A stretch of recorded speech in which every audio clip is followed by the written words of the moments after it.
Assalamualaikum warahmatullahi wabarakatuh. Waalaikumsalam warahmatullahi wabarakatuh. Alhamdulillahilladzi bi ni'matihi tatimmus shalihat. Alhamdulillah ala kulli hal. Asyhadu an la ilaha illallah wahdahu la syarika lah wa asyhadu anna sayyidana Muhammadan 'abduhu wa rasuluh. Subhanaka la ilma lana illa ma 'allamtana innaka antal 'alimul hakim. Senantiasa bersyukur kepada Allah Subhanahu wa taala dengan mengucapkan alhamdulillah. Selawat dan salam kepada Nabi Muhammad sallallahu alaihi wasallam. Allahumma shalli ala Muhammad wa ala ali Muhammad. Mudah-mudahan kita selaku umatnya Rasulullah dengan mengikuti sunnah-sunnahnya Nabi, kita mendapatkan syafaatnya di yaumil mahsyar kelak. Amin ya rabbal alamin. Kita awali majelis ini dengan kalimat basmalah. Bismillahirrahmanirrahim. Baik. Siapa gilirannya hari ini?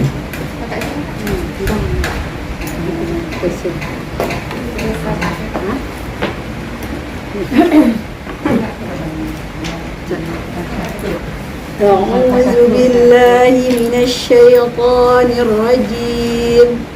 A'udzu billahi minasy syaithanir rajim. Bismillahirrahmanirrahim. Bismillahirrahmanirrahim. Alhaakumut takatsur. Alhaakumut takatsur. Hatta zurtumul maqabir. Hatta zurtumul maqabir. Kalla sawfa ta'lamun. Kalla sawfa ta'lamun. Thumma kalla sawfa ta'lamun. Thumma kalla sawfa ta'lamun. Kalla law ta'lamuna ilmal yaqin. Kalla law ta'lamuna ilmal yaqin. Latarawunnal jahim. Latarawunnal jahim. Thumma latarawunnaha 'ainal yaqin. Thumma latarawunnaha 'ainal yaqin. Thumma latus'alunna yawma idzin 'anin na'im. Thumma latus'alunna yawma idzin 'anin na'im. Barakallahu fikum. Pertama,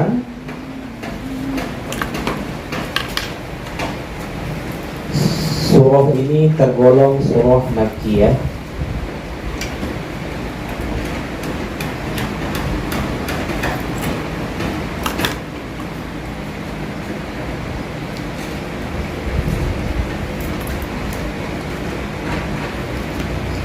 Yang kedua,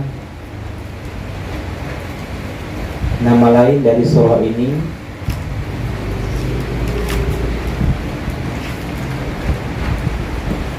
pertama surah Al-Hakum.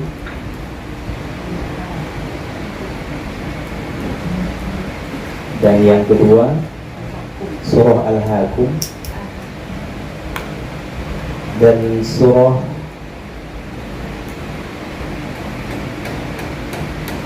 Al-Maqburah. Al-Maqburah diambil dari nafas ayat kedua, Maqabir. Yang ketiga,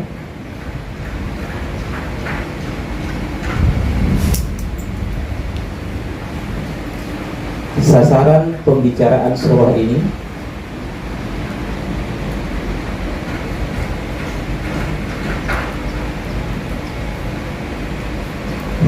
pendapat pertama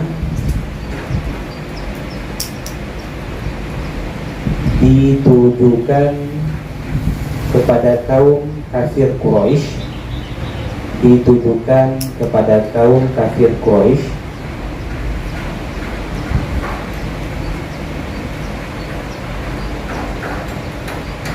yang dimana mereka hidup bermegah-megahan,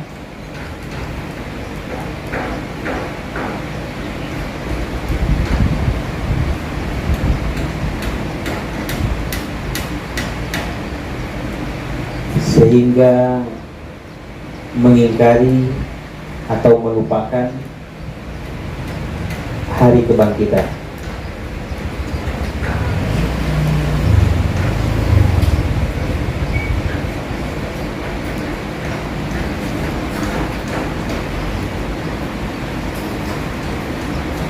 Pendapat kedua,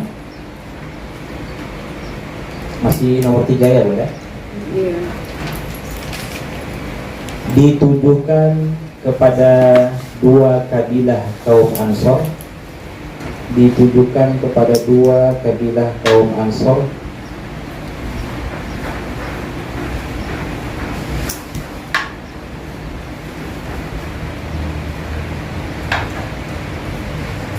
yakni Bani Haris dan Bani Harisah. TS ya Bunda? Ra. Bani Haris dan Bani Harisah.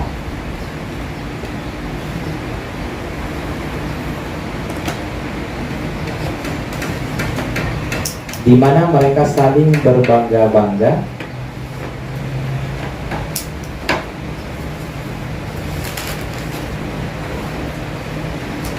dengan apa yang telah mereka miliki,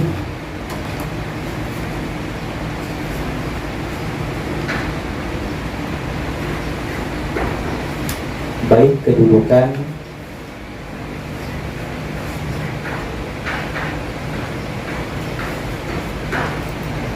harta, serta orang-orang yang sudah mati.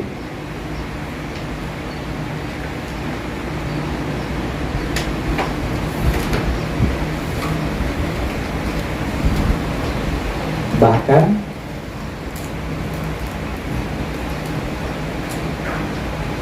mereka juga saling mengajak ke kuburan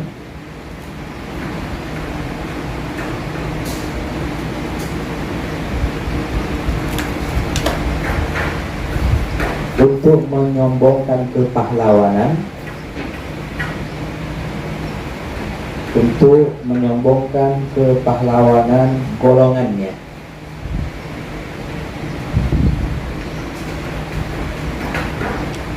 Yang sudah gugur.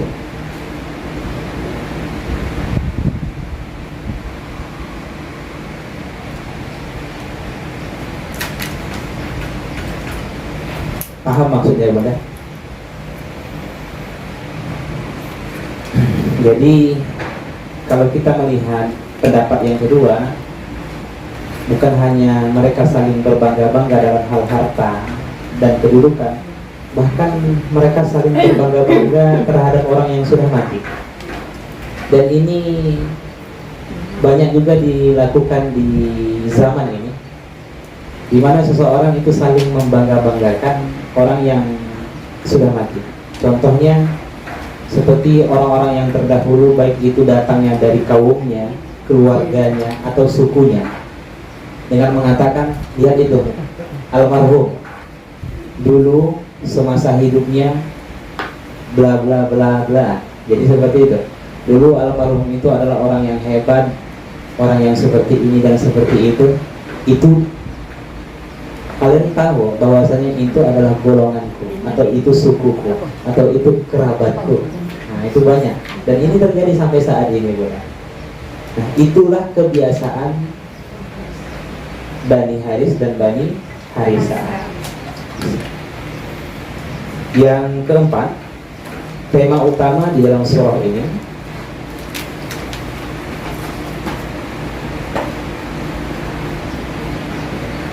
teguran kepada orang-orang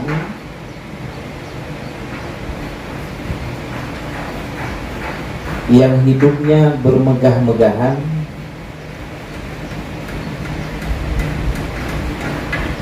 sehingga lupa dengan kematian dan kehidupan akhirat.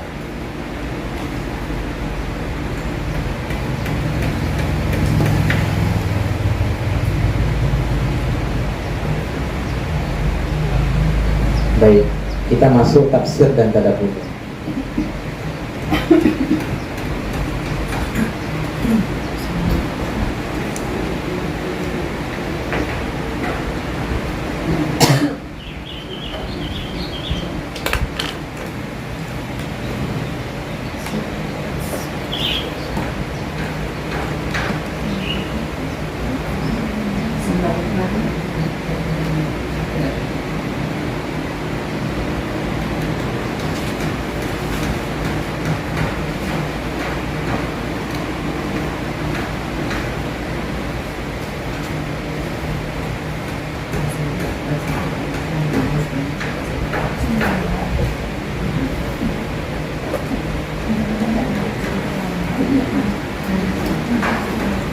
Ada yang bisa buka kan?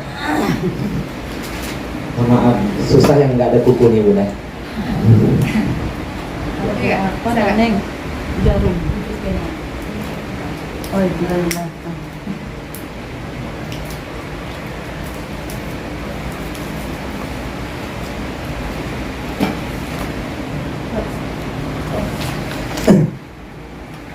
Bismillahirrahmanirrahim.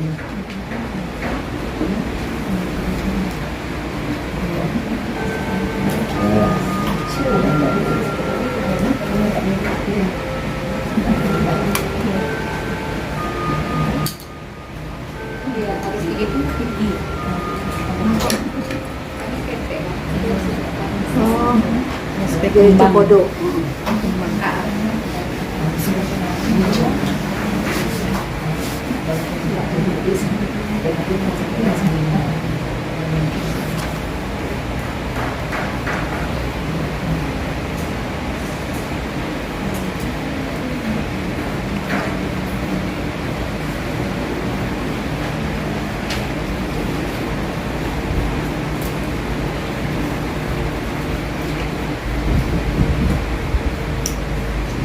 Nampak? Nampak. Alhamdulillah. Alhaakum ini asalnya lahwun, ya, lahwun. Lahwun maknanya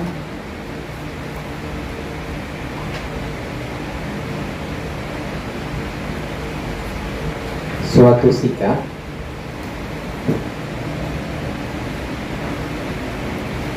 yang membuat seseorang sibuk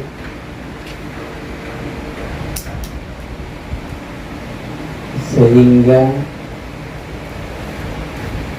melupakan hal-hal yang penting atau skala prioritas.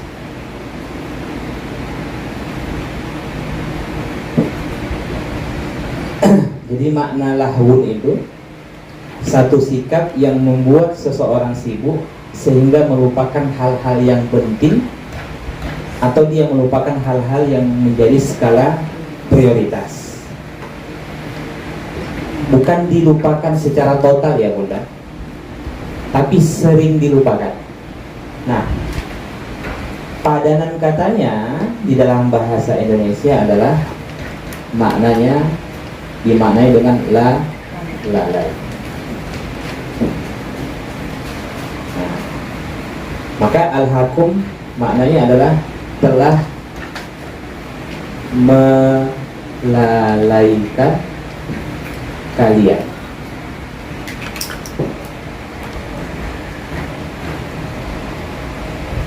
Terjemahnya apa di situ, Bunda? Telah melalaikan kamu. Di situ terjemahnya. Kalau terjemahnya bukan tafsir, bukan terjemah perkata. Mega salah. Nah, banyak orang mungkin menyangka bermegah-megahan itu letaknya di sini. Gitu. Iya. Jadi telah melalaikan kalian.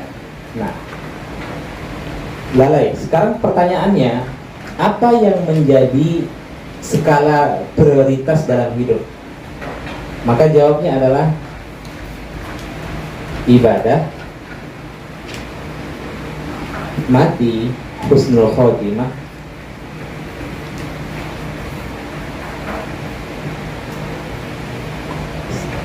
selamat dari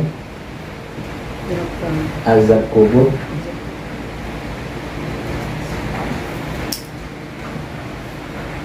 alam mahsyar, kemudian surga. Nah,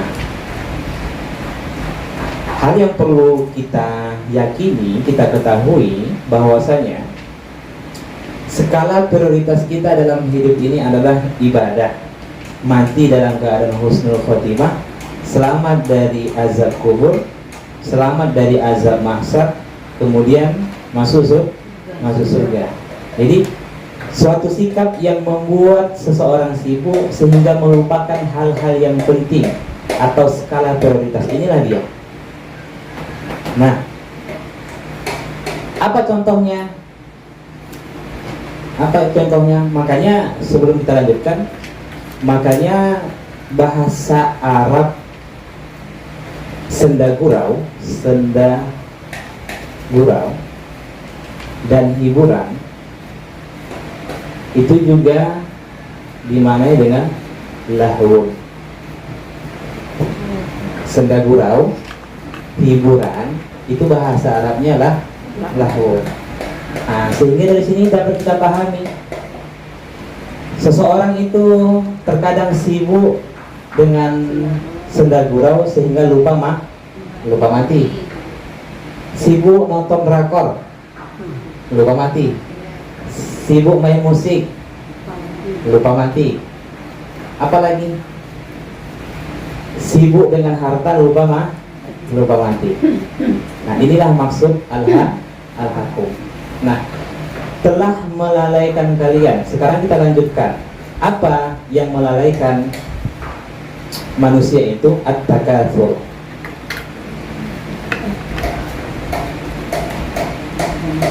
Ini terambil dari kata kathrun atau kathir. Artinya apa? Banyak. Oke. Apa hubungan banyak dengan bangga? Banyak dengan apa bang? Nah, karena seseorang akan membanggakan sesuatu apabila apa yang dia miliki itu adalah sesuatu yang banyak. Nggak ada orang yang bangga itu dengan yang sedikit, bukan? Kalaupun ada orang yang bangga dengan yang sedikit, dia merasa bahwasanya itu sudah banyak. Nah, jadi maksudnya di sini adalah at-takatsur, saling, makna asalnya saling banyakan atau saling berlomba-lomba, saling berkompetisi.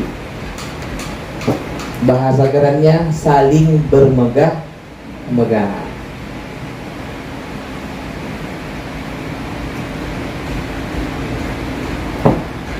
Itu makna at-takatsur. Saling banyak-banyakan, saling berlomba-lomba, saling berkompetisi, saling bermegah-megahan. Dalam hal apa? Karena berhubung lafaz di sini tidak disebutkan secara khusus saling berlomba-lomba dalam hal apa, maka menunjukkan faedahnya keumuman. Sehingga apa saja itu mudah, baik bermegah-megahan dalam hal harta, kedudukan, atau jabatan. Yang ketiga, anak. Yang keempat, ilmu. Yang kelima, suku. Yang keenam, dan lain-lain. Jadi menunjukkan umum, bukan? Saling berbangga-bangga, saling bermegah-megahan dalam hal harta, kedudukan atau jabatan. Anak, contohnya anak apa?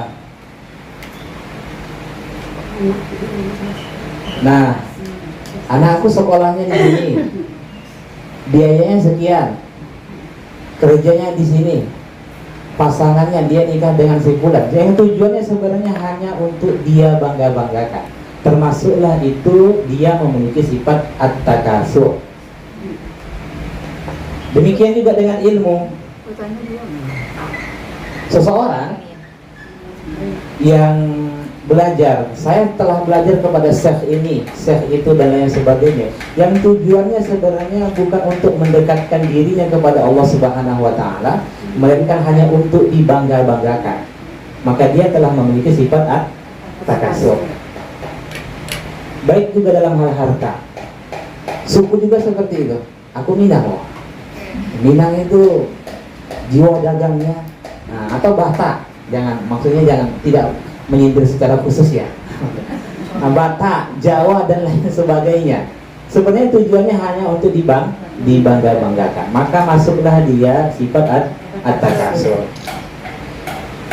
Namun yang perlu menjadi catatan bahwasanya Allah tidak melarang kita hidup bermegah-megahan.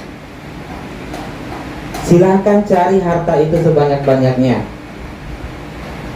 Buat anak itu sebanyak-banyaknya. Nah, cari kedudukan itu setinggi-tingginya dan lain sebagainya. Tidak ada larangan. Yang Allah cela itu adalah apabila dia kejar ini semua sampai lalai dalam skala prioritas. Itu maksudnya. Dia mengejar ini semua sampai melupakan ketaatan kepada Allah Subhanahu wa Ta'ala. Namun kalau seseorang mencari harta, tujuannya adalah untuk kemaslahatan, untuk kebaikan, itu sangat dianjurkan. Dia berusaha untuk mencari harta, kemudian harta itu untuk dia sedekahkan.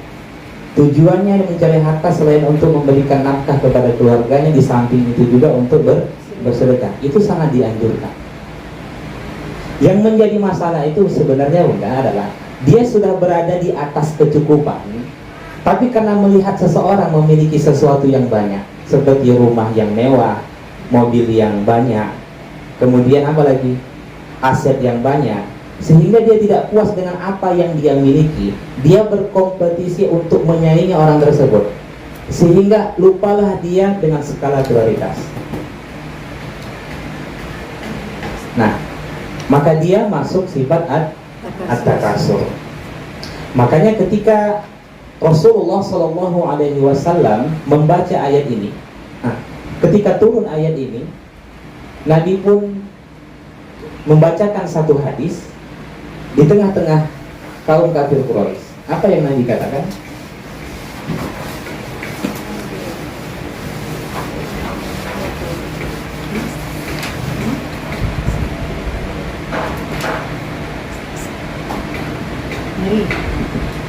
Yaqulul 'abdu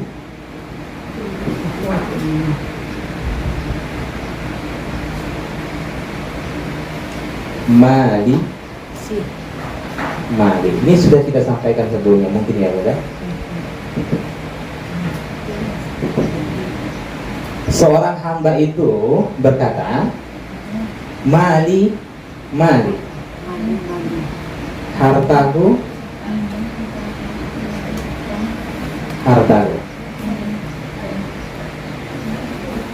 Nah, apa maksudnya? Ini loh rumahku, ini loh asetku, ladangku di sini.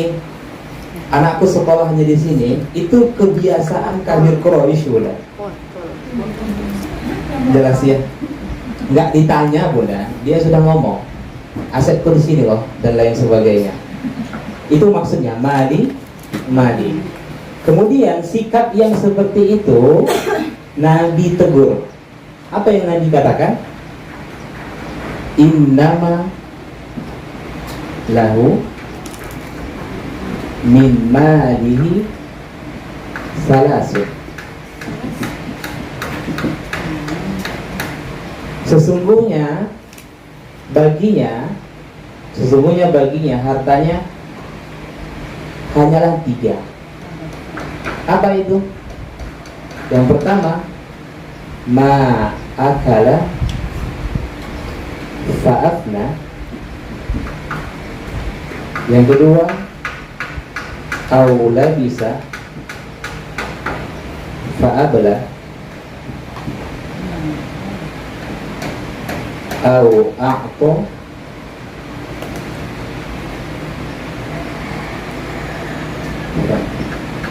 faqotama. Hadis riwayat Muslim. Macam.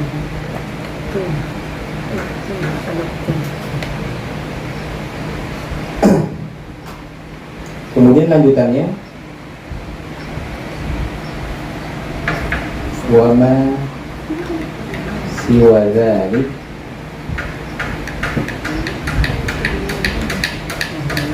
fa huwa dzahibun wa tarikuhum linnas. Oke. Apa yang Nabi katakan? Sesungguhnya baginya, maksudnya sesungguhnya hartanya hanyalah 3. Apa yang engkau makan, fa'afna, lalu pasti akan sirna. Aula bisa fa'abla, atau apa yang engkau pakai pasti usang. Au a'to faqatana, dan apa yang engkau berikan itulah yang tersisa.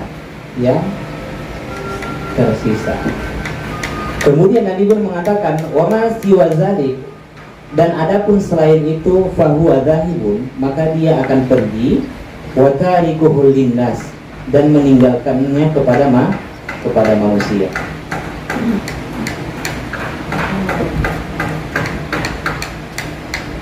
Ya Bunda, apa yang Nabi ajarkan kepada kita? Apa yang engkau makan pasti akan habis, pasti akan jadi kotoran. Semahal-mahalnya yang dimakan seseorang, pada akhirnya jadi kotoran. Apa yang engkau pakai pasti usang, dan apa yang engkau berikan itulah yang tersisa. Maksudnya apa? Nah, yang menjadi tabungan bagi kita itu apa yang kita berikan, bukan apa yang kita makan dan apa yang kita pakai. Karena selain itu, kata Nabi, pasti akan pergi dan engkau tinggalkan kepada manusia. Makanya ketika Rasulullah SAW menyembelih kambing, Bunda, kemudian Nabi memerintahkan kepada Bunda Aisyah untuk membagikan kambing itu kepada orang lain. Setelah Bunda Aisyah membagikan kambing itu, hasil sembelihan dari Rasulullah itu, dia bagikan kepada orang lain, Nabi pun berkata kepada Aisyah, wahai Aisyah, apa yang tersisa? Bunda Aisyah menjawab, yang tersisa semua sudah dibagikan ya Rasulullah, yang tersisa hanya pundak kambing. Yang tersisa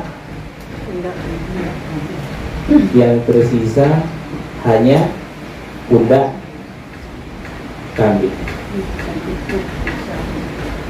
Lantas apa yang Nabi jawab?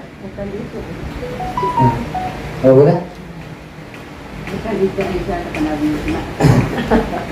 Nah, yang tersisa hanya pundak kambing. Apa yang Nabi jawab? Semua sudah tersisa, yang tinggal hanya pundak kambing. Apa maksudnya? Bunda Aisyah menjawab, yang tersisa hanya pundak kambing. Nabi jawab, Semua sudah tersisa, yang tinggal hanya pundak kami. Sudah diberikan itulah yang Nah, Nabi mengajarkan kepada kita, Bunda, sebenarnya apa yang kita sedekahkan, apa yang kita berikan kepada orang lain, itulah yang tersisa. Itulah yang menjadi tabungan bagi kita. Jadi harta itu hanya 3 macam, yang kita makan, sirna, yang kita pakai, usang, yang kita berikan, itulah yang akan tersisa. Sekarang pertanyaannya, mana yang lebih banyak digunakan? Yang disedekahkan atau yang dimakan? Kenapa? Kalau ditanya kenapa yang lebih banyak dimakan daripada yang disedekahkan?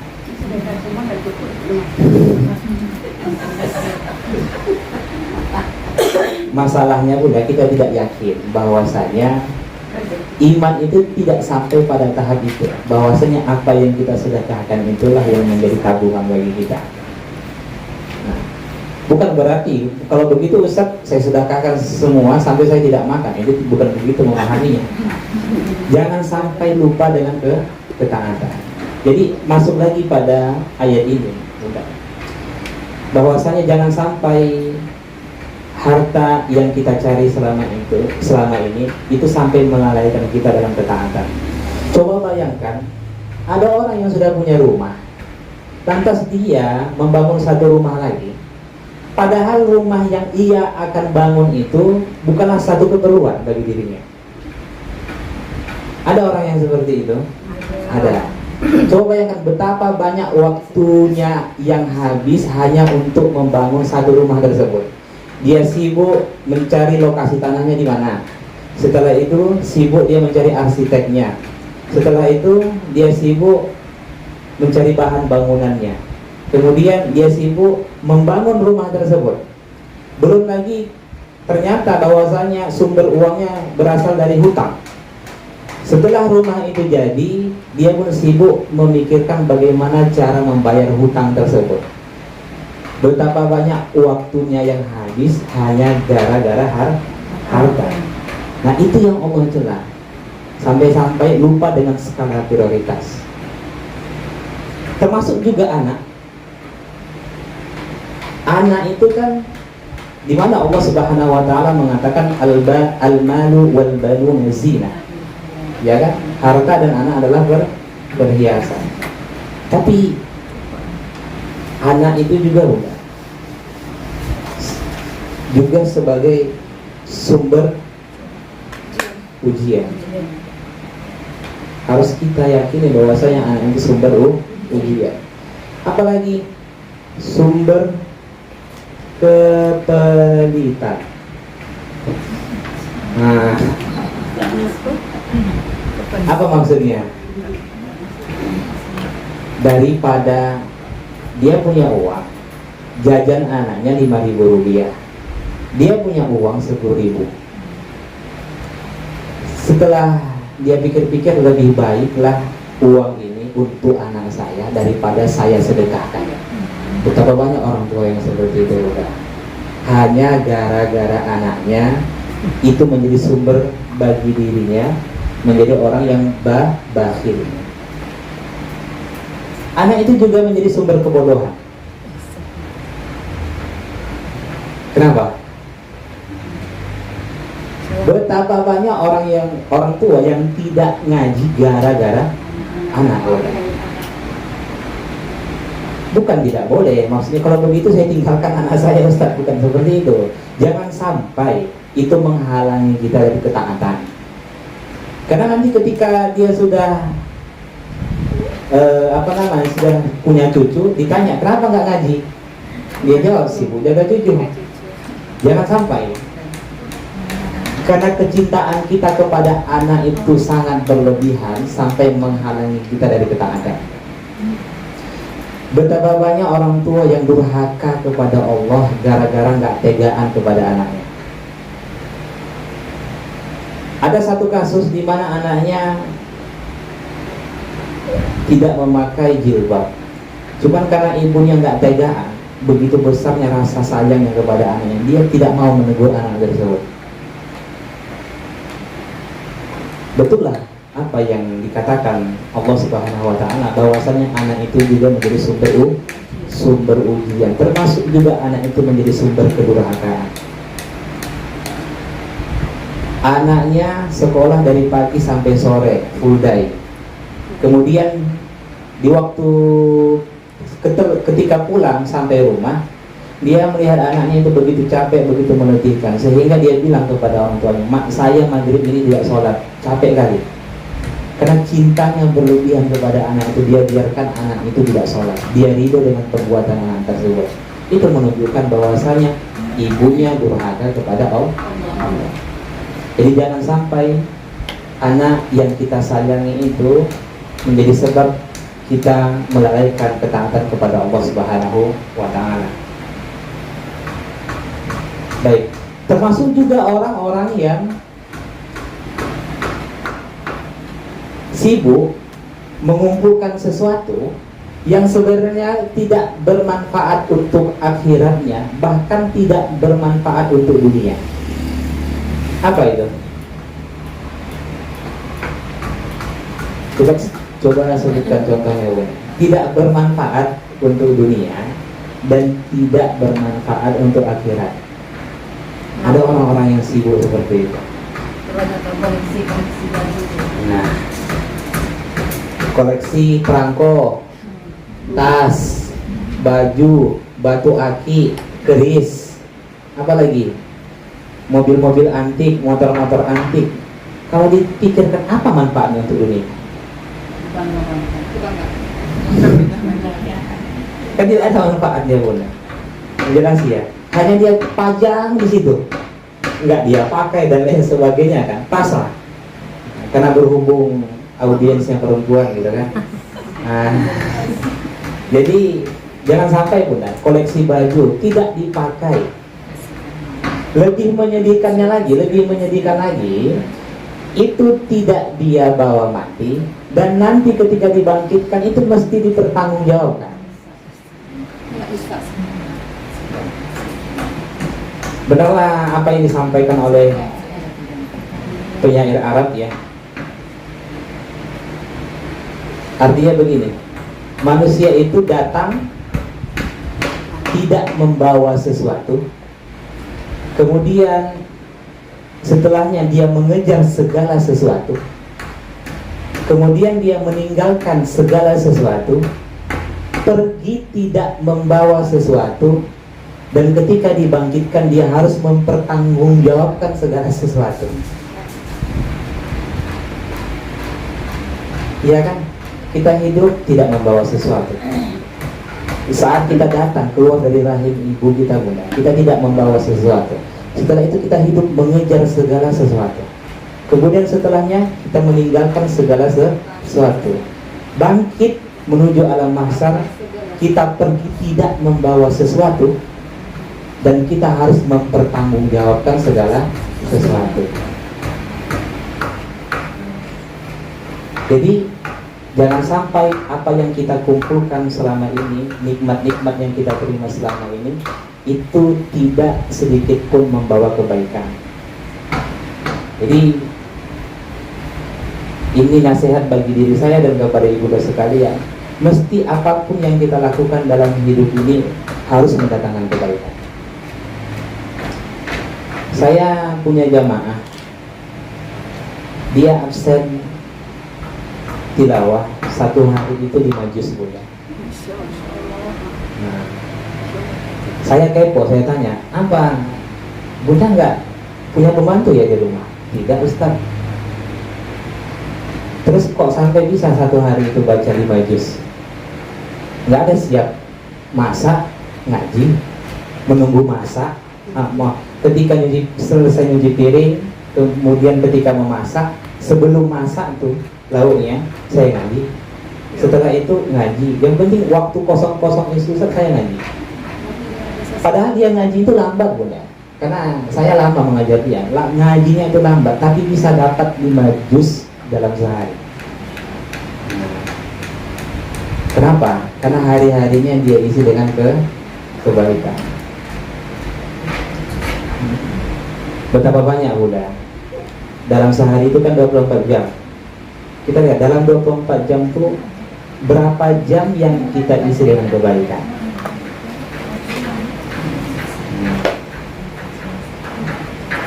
Itu pun malah apa namanya, kok saya sebagai guru, kok saya nggak bisa ya seperti itu. Nah, jadi termotivasi Bunda. Makanya kita itu ada absen tilawah gitu kan. Jadi kita lihat ada yang 3 juz, ada yang 5 juz. Padahal mereka ibu rumah tangga, ya kan? Ngantar anak sekolah dan lain sebagainya, nyuci baju, nyuci piring bisa gitu. Maka aneh kalau ada suami nggak bisa maksudnya nggak bisa baca Al-Quran 1 juz setiap hari. Apa Bunda? Ya, salah satunya itu Bunda. Jadi kita buat itu supaya mendorong orang lain. Karena umpamanya kalau 1, 2, 3, umpamanya ada 10 orang halakoh ini itu. Begitu absen pertama 3 juz surah Al-Baqarah sampai surah Al-Maidah, selesainya jam 6.30. Berarti dia selesai membaca 3 juz itu dari pagi sampai sampai sore, contohnya misalnya seperti itu. Itu yang lain termotivasi tuh. Jadi yang absen pertama itu jadi amal jariah. Dia bisa, saya kok nggak bisa. Nah, bahkan yang tidak setel merasa minder Bunda. Akhirnya dia terpaksa baca Quran. Walaupun di awal-awal terpaksa. 2 tahun saya rutinkan seperti itu, nampak perubahannya Bunda. Kadang kita kan kesulitan nih. Ada orang-orang yang belajar kepada kita, ya kan, dengan waktu hanya 1,5 jam ngajar tajwid. Tapi kita harus mengajar dia lancar baca Quran, kan sulit bagi guru kan. Lancar mengajari dia supaya lancar baca Quran, kemudian teori-teori hukum tajwidnya. Kalau begitu terpaksa. Bagaimana dia agar lancar baca Quran? Ya rutinkan tilawah di rumah. Di majelis baru kita terapkan ilmu tajwidnya. Nggak apa-apa, terserah. Baca Qurannya mau bermasalah terserah, yang penting 1 juz. Karena orang-orang terbata-bata itu tidak akan bisa diobati kalau tidak rutin membaca Al-Quran. Nggak akan bisa Bunda.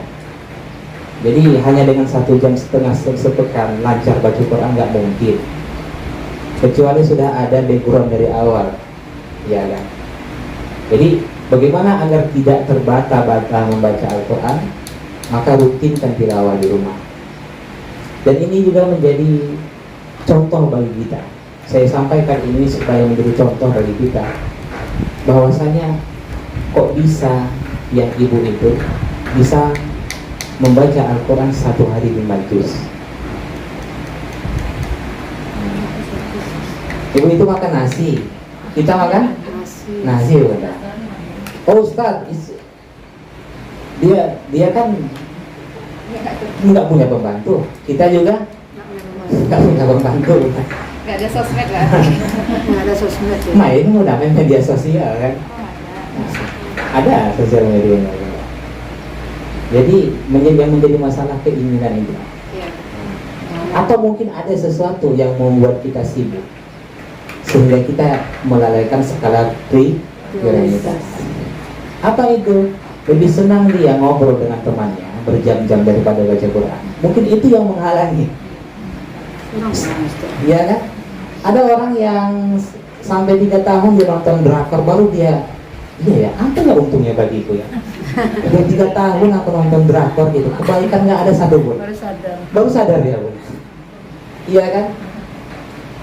Nah, jadi jangan sampai di halakoh ini tidak ada, itu di luar sana. Di halakohnya tidak ada. Nah, sibuk main, sibuk jalan-jalan ke sana kemari. Yang dia pikirkan bagaimana setiap hari Minggu itu saya jalan. Sibuk ke sana, sibuk kemari. Lupa dia apa sebenarnya visi dan misi dia hidup.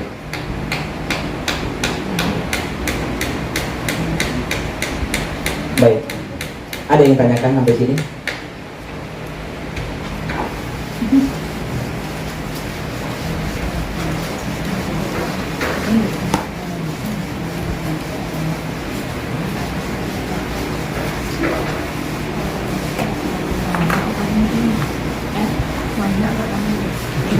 Handphone itu bukan handphone.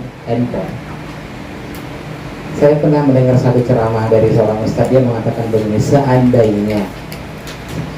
seandainya masyarakat yang ada di Indonesia ini dia memegang Al-Quran sama hal seperti memegang handphone, maka seluruh masyarakat Indonesia ini yang mayoritasnya umat Islam itu pasti hafal Al-Quran 3 juz. Seandainya dia memegang Al-Quran itu sama seperti memegang handphone.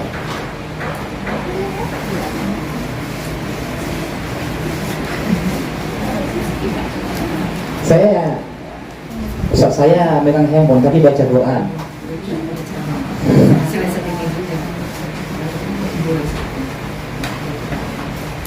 Jadi pada intinya Allah Subhanahu wa taala menegur sikap kaum Quraisy, sikap kaum Ansor dan kita semua. Jangan tunjukkan ayat ini kepada mereka, tapi tunjukkan ayat ini kepada kita. Iya ya Allah, waktu sebentar lagi, tapi ibadah belum maksimal. Nah, sekarang kita lanjutkan ayat kedua. Sampai kapan manusia itu akan lalai? Sampai kapan manusia itu akan berlomba-lomba dalam mengumpulkan harta, saling bermegah-megahan, saling mewah-mewahan? Sampai kapan? Allah sebutkan ayat kedua, hatta zurtumul maqabir. Hatta, sampai atau sehingga, zurtum ini asalnya fi'il madhi, ya, fi'il madhi, dia dimasuki dhamir muttasil. Jadi artinya apa? Zurtum apa artinya?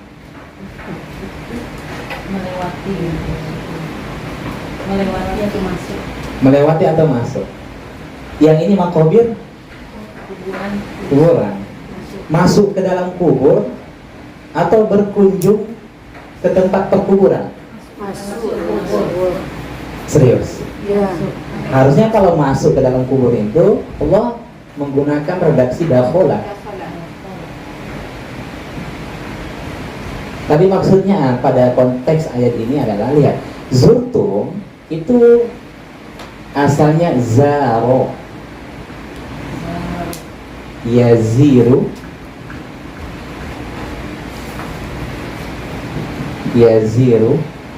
ziarah, ziarah. Apa arti ziarah? Berkunjung. Cuman di situ diterjemahkan masuk. Jadi maksudnya adalah sebenarnya berkunjung atau masuk. Al-maqabir, tempat kuburan atau kuburan-kuburan. Bentuk mufradnya adalah al-qabru.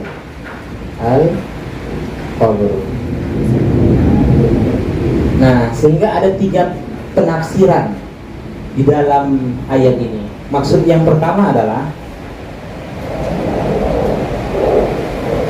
sampai masuk ke dalam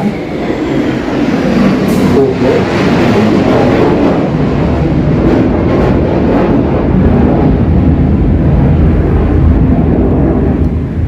sampai masuk ke dalam kubur, baru dia menyesal.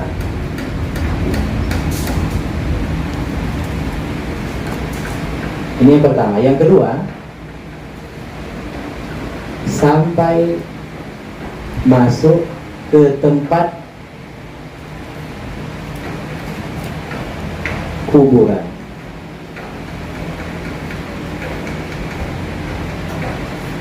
Yang ketiga, sampai masuk ke tempat kuburan, tetap dia saling berbangga-bangga.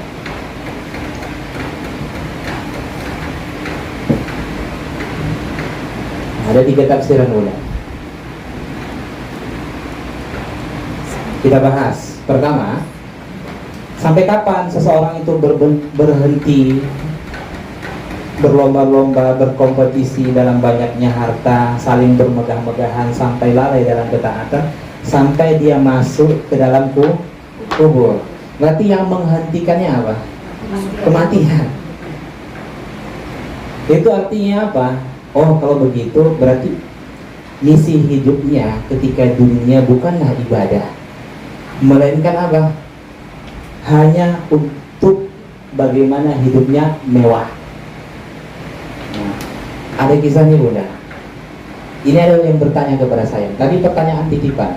Dia bertanya begini, Ustaz, saya punya suami. Ini pertanyaan titipan. Saya yang bertanya ini jamaah kita, tapi pertanyaan titipan. Ada teman saya, dia punya suami. Suaminya itu selingkuh. Ini fakta nih Bunda. Suaminya selingkuh, ya kan? Kemudian dia tahu, perempuan itu tahu suaminya selingkuh, istrinya itu tahu dia selingkuh. Tapi kenapa nggak engkau tegur? Kata jamaah kita ini. Untuk apa saya tegur? Toh dia terus memberikan saya harta. Apa yang saya terima ini sudah cukup. Nanti kalau saya tegur, akhirnya dia menceraikan saya, bagaimana kehidupan saya? Ya Allah, Bunda. Ternyata ada orang yang seperti itu, Bunda. Maksudnya apa? Berarti selama ini pola pikirnya hanyalah harta. Nggak ada rasa cemburunya. Dia yang penting hidup saya dicukupi. Saya punya dikasih mobil, saya dikasih jajan 10 juta per bulan, dikasih ini dan sebagainya. Maka orang-orang yang seperti itu sudah pasti lalai dalam ketaatan. Saya sampaikan, nggak boleh Bunda. Kita hidup ini bukan hanya sebatas itu. Sampaikan. Jadi hidup ini ada kewajiban amar ma'ruf nahi munkar. Sampaikan saja bahwasanya perbuatan suaminya itu salah. Tapi kan tidak harus dengan bercerai. Ya kan? Sabar saja. Sampaikan, jangan sampai kalau istrinya tidak menegur, seakan-akan suaminya merasa bahwasanya apa yang dia lakukan itu wajar. Buktinya istrinya tidak marah, tidak pernah menegurnya. Jadi itu pengajaran bagi kita, jangan sampai ada perasaan di dalam hati ini atau sikap kita yang dimana kita hidup tujuannya hanya itu, harta dan harta. Oke. Ketika kematian yang menghalangi dia, nah itulah baru dia berhenti. Kalau kita mengikut tafsir yang kedua sampai masuk ke tempat kuburan, maksudnya seseorang ketika masuk ke tempat kuburan baru dia sadar bahwasanya apa yang dia cari selama ini tidak akan dia bawa mati. Makanya satu-satunya dalil yang bercerita tentang ziarah kubur hanya surah At-Takasur. Tidak ada di dalam Al-Quran yang lain. Maksudnya di dalam Al-Quran satu-satunya adalah hanya surah At-Takasur. Tidak ada di dalam surah-surah lain. Maksudnya apa? Dari sini Nabi menganjurkan kepada kita agar senantiasa berziarah. Tujuannya apa? Supaya mengingat nanti. Fazurul kubur, kata Nabi. Ziarahlah kuburan itu. Fa innaha tudzakkirul mauta. Karena sesungguhnya dengan berziarah ke kuburan itu akan mengingat kematian. Cuman masalahnya ada orang sekarang yang ziarah ke kuburan bukan tidak mati dia, Bunda. Selfie. Ketawa plus selfie.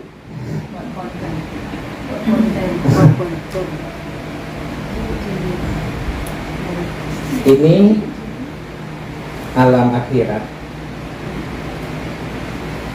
Kemudian ini barzakh, kuburan.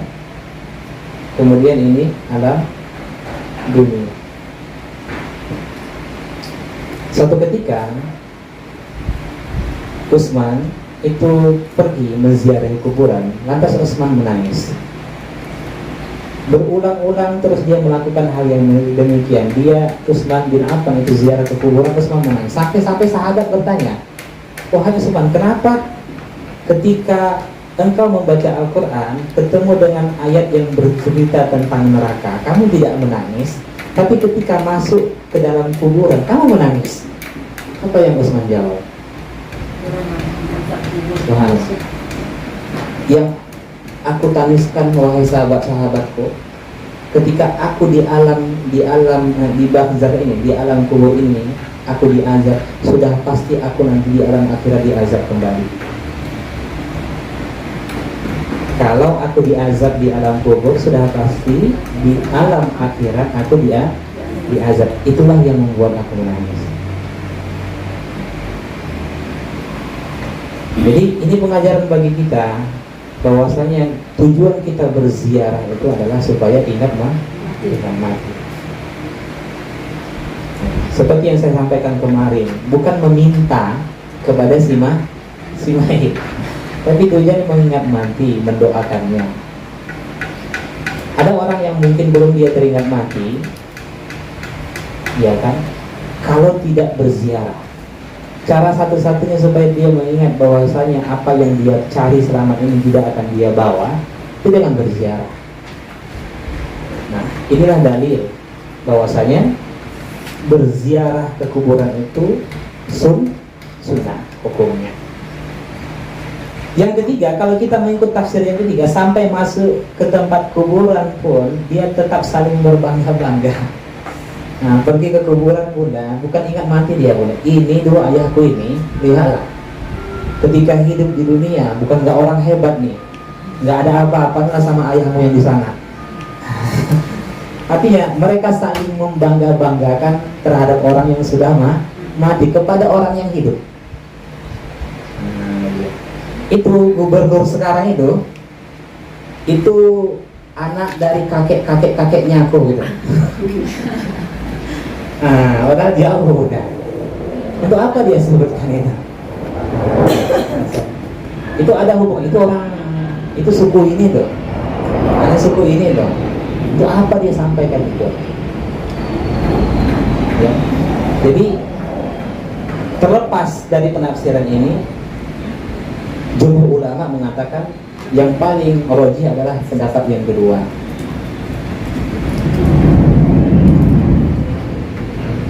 Dan ini menjadi pengajaran bagi kita bunda. Ketika kita pergi ke kuburan, maka ingatlah bahwasanya kita akan kembali, kita akan ditanam di situ, dan tidak ada satupun yang kita bawa kecuali amal soleh. Nah, paham sampai sini? Kira-kira ayat ini dengan COVID-19 mana yang paling menakutkan?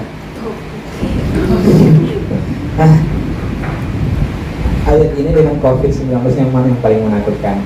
Ayat ini. Ayat ini. Serius banget.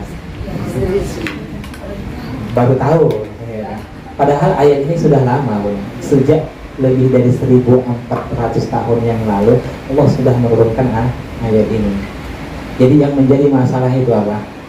Kita tidak mentadaburi Al-Quran. Terasa nggak bunda? Ketika bunda mentadaburi Al-Quran, sebelum mentadaburi Al-Quran, itu rasa-rasa, saya pribadi saya sampaikan pengalaman saya. Sebelum saya mentadaburi Al-Quran, rasa-rasa saya ini adalah orang yang sudah dekat dengan agama. Begitu kita mentadaburi Al-Quran itu, kok merasa jauh saya dengan agama ya? Rasa nggak bunda? Jauh gitu. Belum ada apa-apa ya. Nah, maka obat hati itu kan ada 5 perkaranya. Apa tuh? Dengan nyanyi baru bisa. Itulah sebab yang pertama apa? Baca Quran. Baca Quran dan maknanya. Itu artinya tadabburi Al-Quran itu akrab dengan Al-Quran. Yang kedua, Zikir malam, zikir malam. Perbanyak sholat malam dirikanlah. perbanyak sholat tahajud. Yang ketiga, Baru zikir.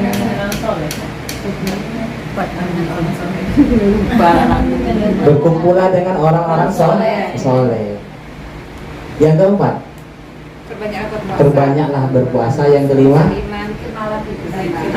perbanyak zikir.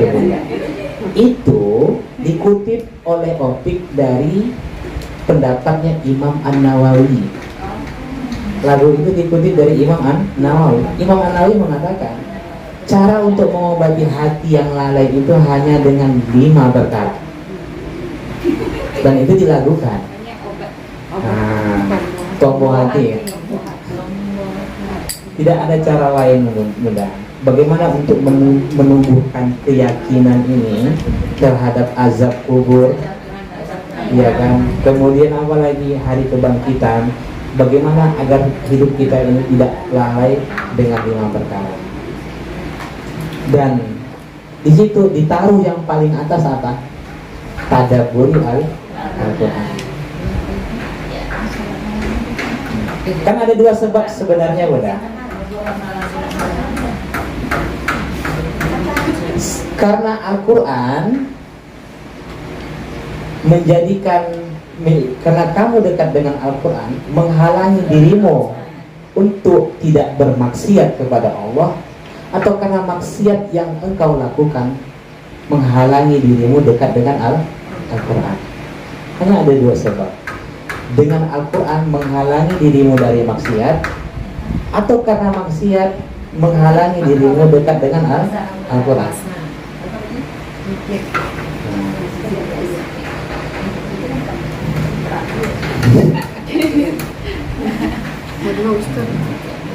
Jadi mungkin karena diiringi dengan alat musik, itu yang membuat manusia lalai. Nggak ditadaburi liriknya, yang didengarkan musiknya.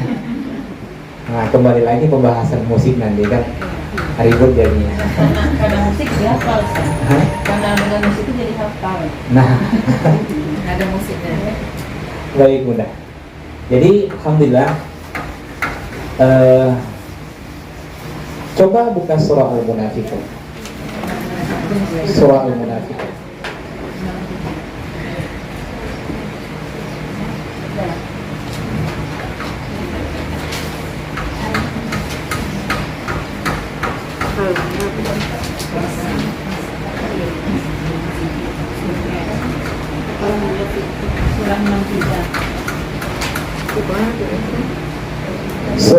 Surah Al-Munafiqun ayat 9.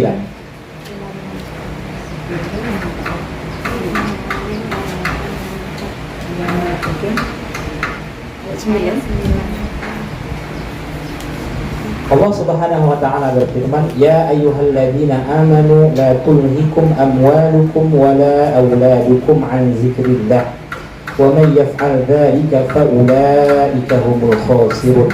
Apa kata Allah? Wahai orang-orang yang beriman, janganlah harta bendamu dan anak-anakmu melalaikan kamu dari mengingat Allah.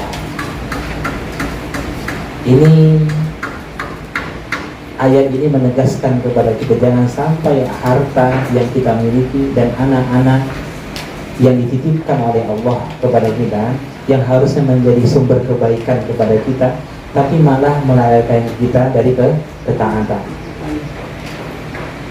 Dan barang siapa yang berbuat demikian, siapa saja yang sibuk mengumpulkan harta, sibuk dengan anaknya, sampai lupa dalam ketaatan, apa kata Allah? Mereka itulah orang-orang yang merugi. Kalau kembali lagi Bunda, kaedahnya, kalau Allah sebutkan rugi di dalam Al-Quran, itu sudah pasti masuk neraka.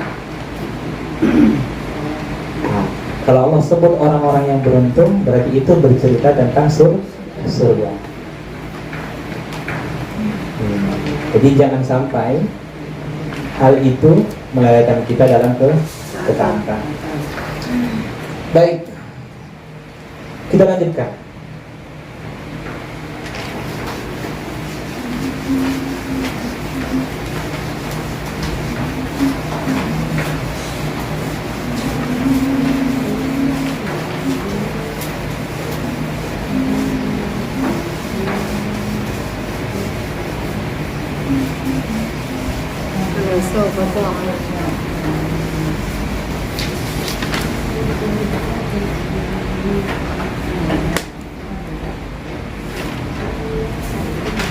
kalla saufa ta'lamun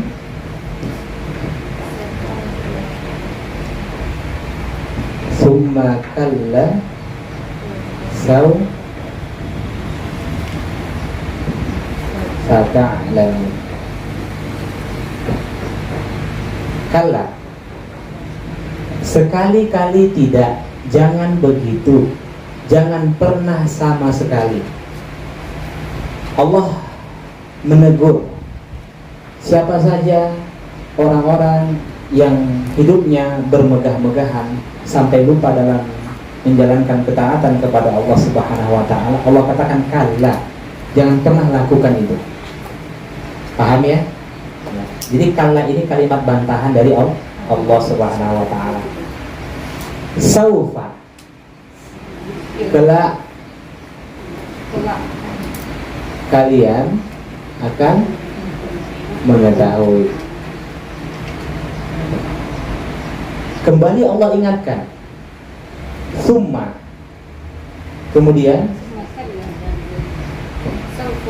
kalla, sekali-kali tidak, jangan lakukan hal yang demikian. Saufa, kelak kalian akan mengetahui.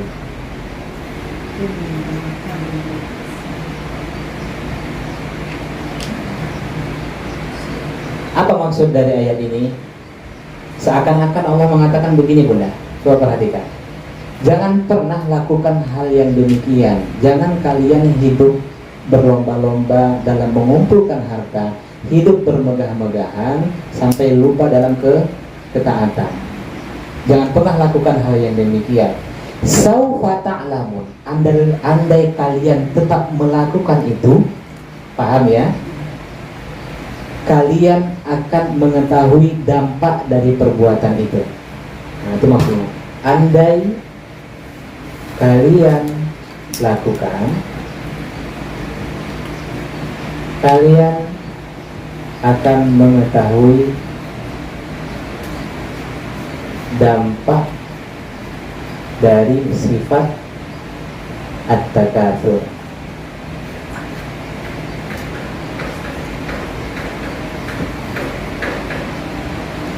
Itu maksudnya. Allah pertama mengancam jangan pernah lakukan hal yang demikian.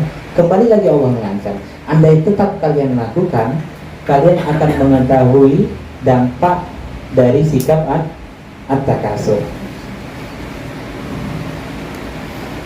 Nah, kapan seseorang akan mengetahui dampak dari sifat at-takatsur itu, dampak dari kelalaiannya, dampak dari perbuatan dosa yang dia lakukan?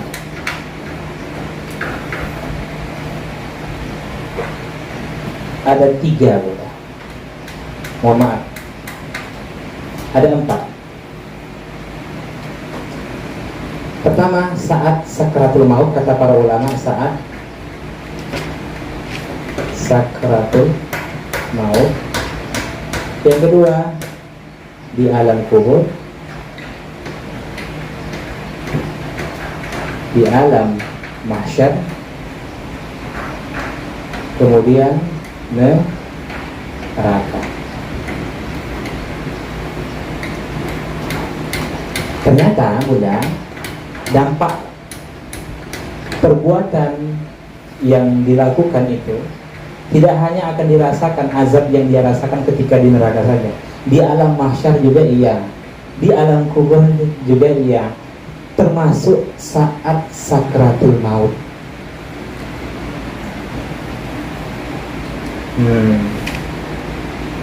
Ibnu Qayyim menyampaikan, seseorang akan mengetahui kemana dia akan berlabuh, apakah di surga dan neraka di saat sakratul maut. Sudah tahu, ketika seseorang dalam kondisi sakratul maut, maka akan ditampakkan bagi dirinya mana tempat yang akan dia huni, apakah surga, apakah neraka. Kalau yang ditunjukkan kepada dirinya bahwasanya surga inilah yang akan kamu huni nanti setelah kematianmu, maka di saat itulah ruh tenang sehingga dia rela untuk cabut. Tapi ketika ditampakkan adalah neraka, maka ruh itu memberontak. Itulah yang membuat sakitnya proses kematian seseorang. Dan itu wajib kita imani, Bunda. Sekalipun orang-orang yang di sekitar kita tidak mampu melihat itu, tapi sesungguhnya manusia di saat sakaratul maut sudah dibuka tabirnya oleh Allah Subhanahu wa Ta'ala.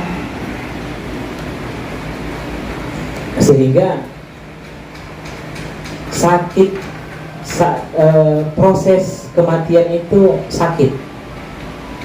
Tapi ada seseorang yang tidak merasakan sakit itu karena terbius dengan keindahan surga.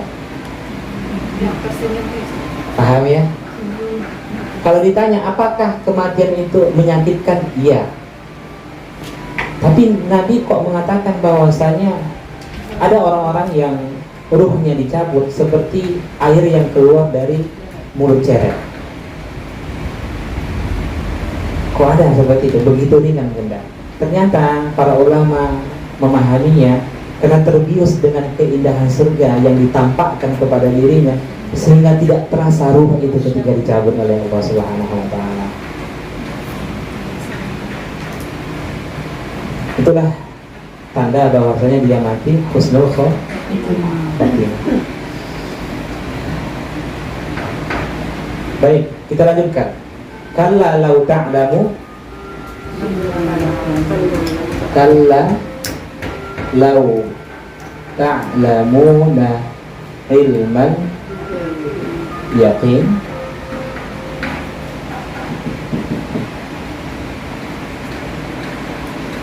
la tarawunnal jahim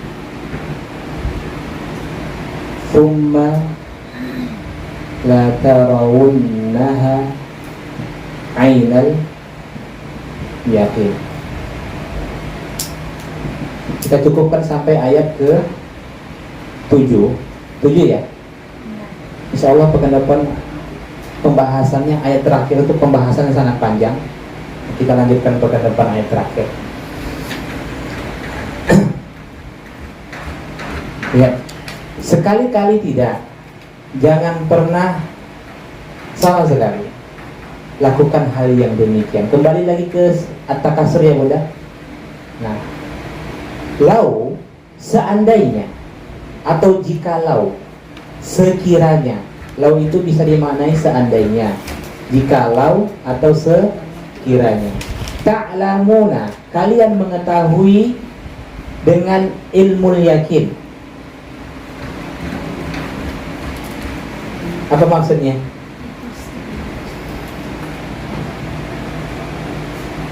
Andai kalian mengetahui azab itu dengan ilmu yakin, seakan-akan Allah mengatakan begini Bunda, jangan pernah lakukan hal yang demikian.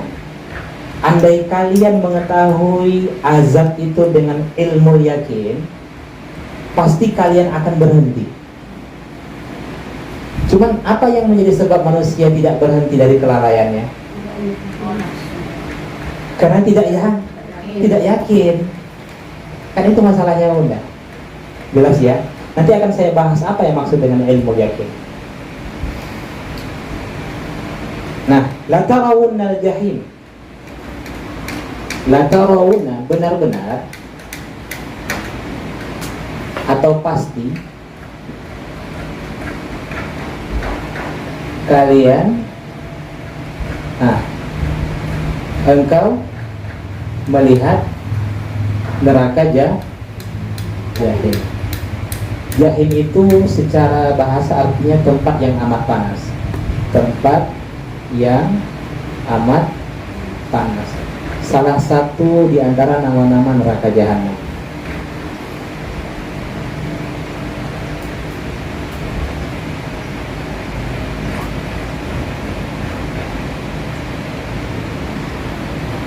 Oke, kita lanjutkan lagi. Nanti akan kita bahas di akhir Bunda. Summa la tarawunnaha. Kemudian summa la tarawunna, benar-benar atau pasti. Ini huruf taukid ya. Saya tidak jelaskan lagi karena berulang-ulang sudah kita sampaikan Bunda. Kalian akan melihatnya. Melihat apa? Melihat apa Bunda? Neraka. Neraka jahim. Ainal yakin. Dengan ainul yakin. Apa terjemah ainul yakin itu? Mata kepala sendiri. Begini supaya paham. Di dalam konsep keimanan Buddha, dalam konsep keimanan ada namanya ilmu yakin, ada ainul yakin. Ayo tambahkan satu lagi apa? Kenyal ya. Di dalam konsep keimanan, iman itu kan percaya, yakin. Itu ada ilmu yakin, ada ainul yakin. Yang ketiga, hakul yakin. Perhatikan, apa yang dimaksud dengan ilmu yakin? Yakin tanpa sedikit pun ragu melalui indera pendengaran. Oke? Yakin tanpa sedikit pun ragu melalui indera pendengaran. Kalau ainul yakin, yakin tanpa sedikit pun ragu bila dia melihatnya dengan mata kepalanya sendiri pula. Paham? Kalau hakul yakin, yakin tidak sedikit pun ragu bila dia merasakannya.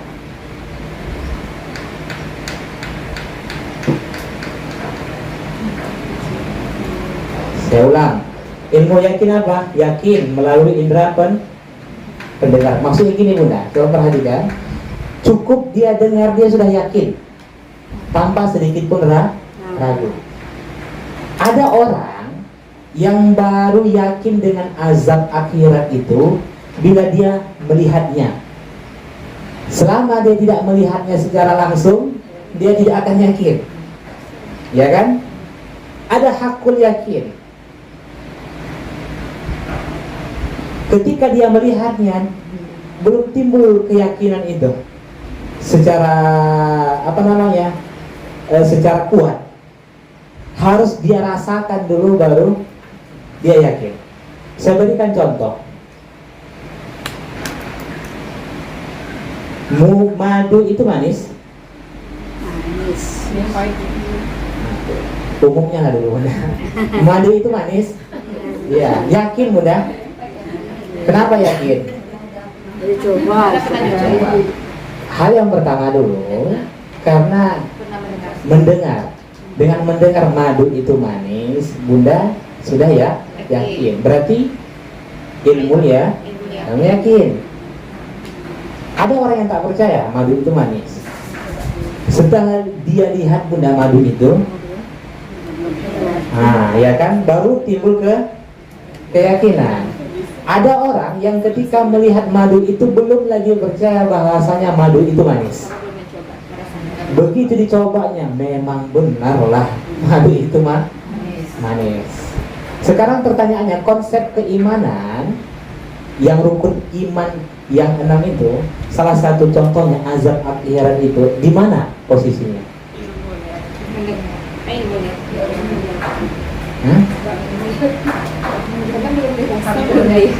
Cuma dengar aja. Nah, ilmu yakin kalau sudah dilihat secara langsung dan dirasakan, itu namanya sudah penyesalan, bukan lagi peringatan. Paham ya? Saya ulang kembali, kalau Bunda sudah lihat neraka itu secara langsung dan Bunda rasakan, itu bukan lagi peringatan, tapi itu sudah penyesalan. Jadi Allah mengajarkan kepada kita, cukup kalian dengar saja, cerita tentang azab akhirat itu kalian sudah yakin. Jangan sampai harus melihatnya secara langsung dan merasakannya baru muncul keyakinan itu. Jadi betapa sayangnya Allah kepada kita bunda. Allah ingatkan supaya kita jangan sampai merasakan itu. Paham ya? Bunda kita besok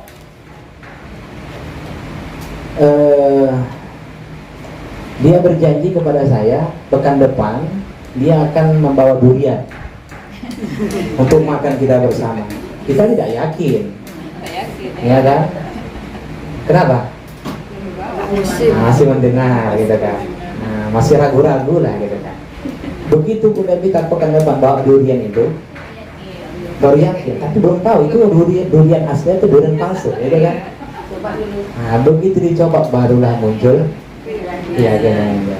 Mudah-mudahan, amin. Amin. Dengan sampai merasakan.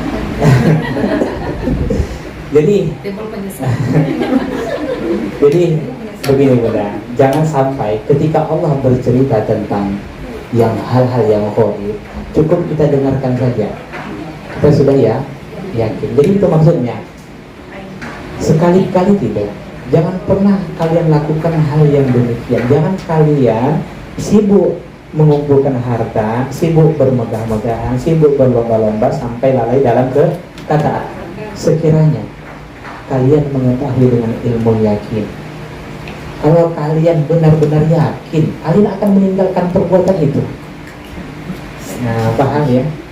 Kalau kalian benar-benar yakin, pasti kalian akan meninggalkan perbuatan itu. Cuma masalahnya karena tidak yakin.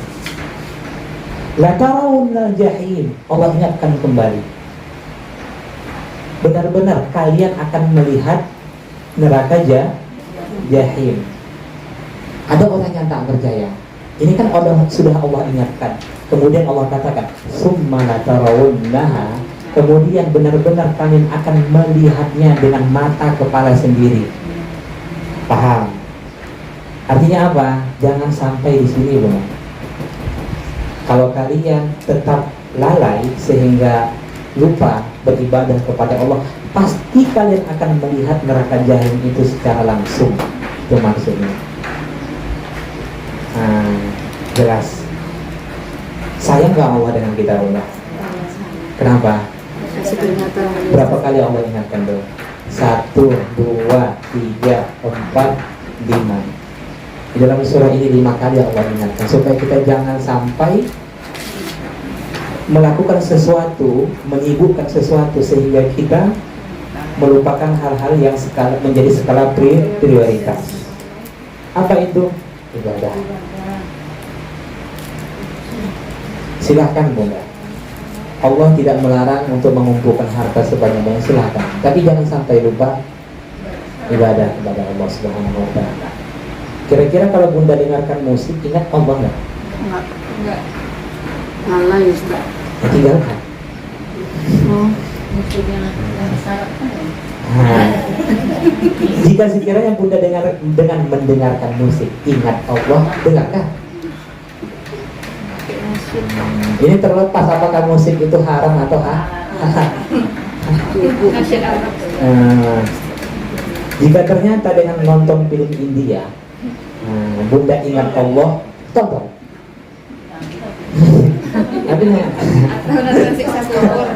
Tapi apakah mungkin? Enggak kan? Sudah pasti tidak. Itu maksudnya. Ya.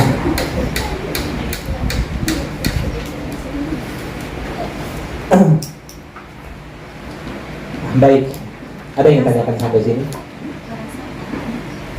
Berbeda halnya dengan binatang bunda. Jangan kita kan tidak mau disamakan dengan binatang ya. Setuju? Oke. Tapi ada orang yang sebenarnya perilakunya sama dengan binatang.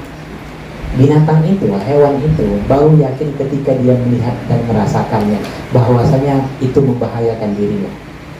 Coba lihat binatang. Ketika dia lihat dan dia rasakan, ya kan, itu membahayakan dirinya, baru timbul keyakinan, baru dia lari. Jangan sampai seperti binatang. Jelas? Apapun yang Allah bicarakan di dalam Al-Quran tentang hal-hal yang gaib, yang tidak kita ketahui, yang tidak bisa kita terima, kita cerna dengan akal, yakini. Jelas? Kalau kita yakin bahwasanya Allah akan memberikan surga kepada kita dengan apabila kita melakukan kebaikan kepada seseorang dan tanpa harus berharap balas budi seseorang. Maksudnya begini, adakah orang yang ketika dia melakukan kebaikan yang dia harapkan adalah balas budi seseorang ataupun ucapan terima kasih seseorang? Ada nggak orang seperti itu? Berarti dia sebenarnya tidak yakin dengan janji Allah. Ini anak sudah banyak saya melakukan kebaikan, tapi tak ada sepatah pun ucapan terima kasih dari dirinya. Orang yang ngomong seperti itu, orang yang berprasangka seperti itu, sebenarnya dia tidak yakin dengan janji Allah. Kenapa?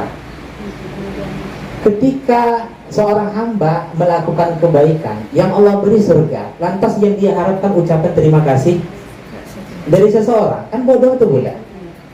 Rugi. Allah kasih dia surga, yang dia harapkan ucapan terima kasih. Lagi-lagi kenapa? Karena tidak yakin.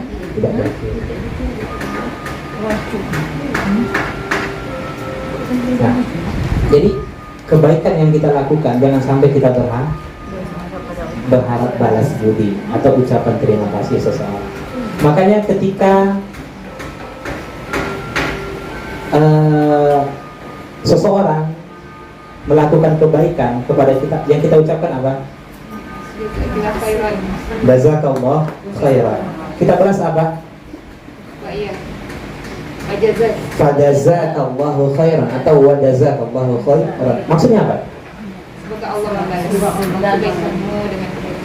Ketika dia mendoakan kebaikan kepada kita, kita pun langsung mendoakan kebaikan kepada dirinya. Itu menandakan kita tidak butuh ucapan terima kasihnya.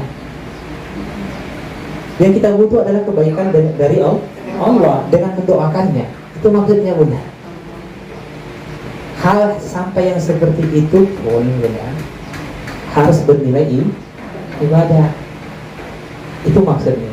Jadi ketika bertegur sapa, kita ucapkan. Andai pun kita tidak ucapkan secara tertulis, setidaknya kita ngomongkan. Karena ada umpamanya orang ketika mengatakan jazakallahu khairan, nggak dibalas nih, gitu kan? Atau lu kita mengharapkan itu. Terkadang ada orang yang mengucapkan secara lisan tanpa tertulis, dan kadang ada orang yang menulis dengan stiker. Sebenarnya dia tidak membaca, ya bunda. Ada stiker jazakallah, dia tidak membaca, yang penting salin saja gitu kan. Nah, ucapan assalamualaikum salin. Berarti lebih sah ya kalau ditulis. Nah, lebih sah ditulis bunda. Sekarang salah. Iya kan, kadang ada orang yang nyari stiker innalillahi wa inna ilaihi rajiun, tapi salinan sebenarnya dia nggak baca.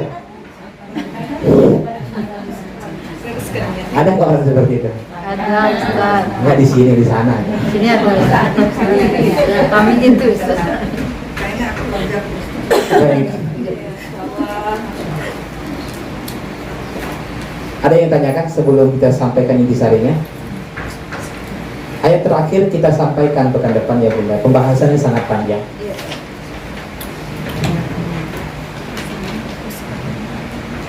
Baik, intisari dari surah At-Takasur ayat 1 sampai 7.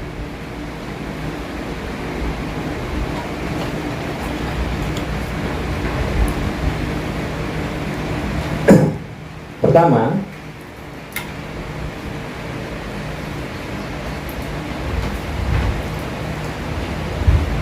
rakus dengan dunia dapat melalaikan manusia dari ketaatan.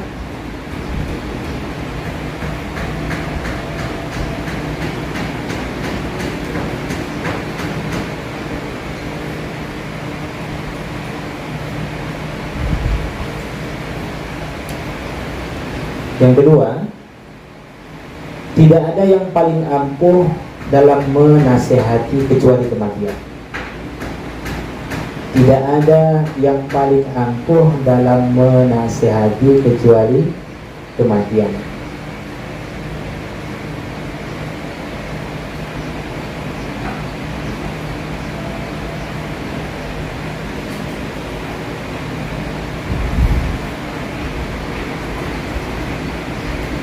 Yang ketiga, sepatutnya seorang hamba menghabiskan hidupnya dengan amal soleh, karena ia yang akan kekal. Sepatutnya seorang hamba menghabiskan hidupnya dengan amal soleh, karena ia yang akan kekal. Syarat amal soleh apa Bunda masih ingat? Sesuai dengan Al-Quran menjelaskan. Ikhlas.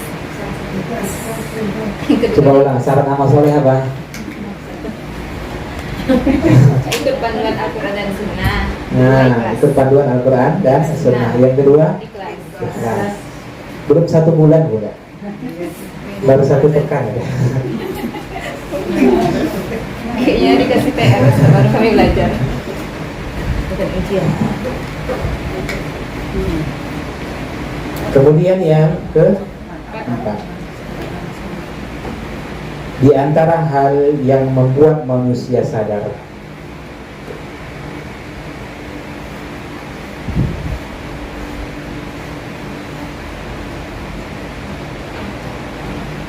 bahwa hidupnya hanya sementara,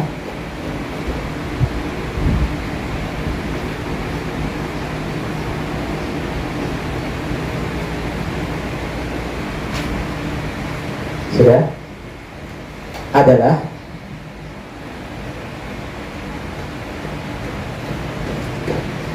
di mana hartanya tidak akan dia bawa bersamanya ke dalam kubur. Di mana hartanya tidak akan dia bawa bersamanya ke dalam kubur.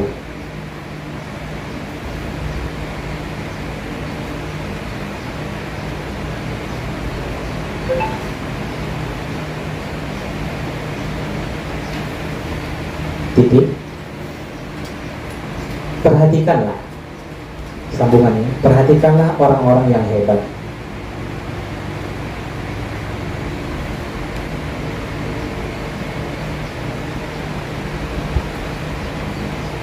Namun pada akhirnya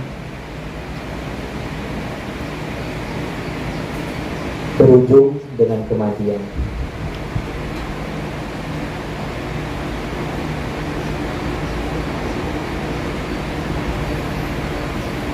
Baik. Yang kelima, semakin dalam keyakinan seseorang terhadap azab kubur dan azab alam akhirat, semakin dalam keyakinan seseorang terhadap azab kubur dan azab alam akhirat,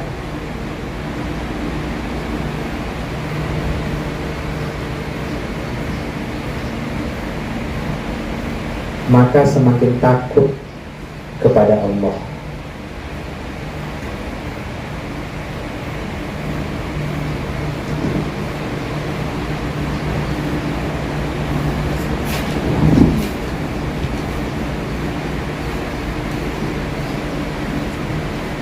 Yang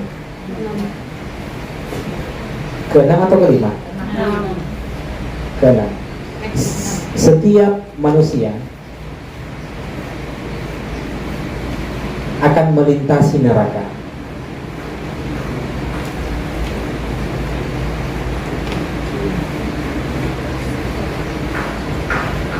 Ada yang lolos sehingga mencapai surga,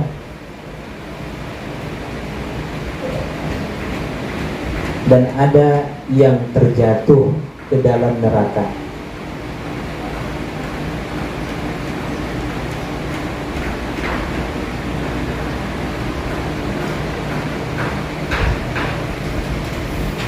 Baik. Kita beriman kepada sirat ya Bunda.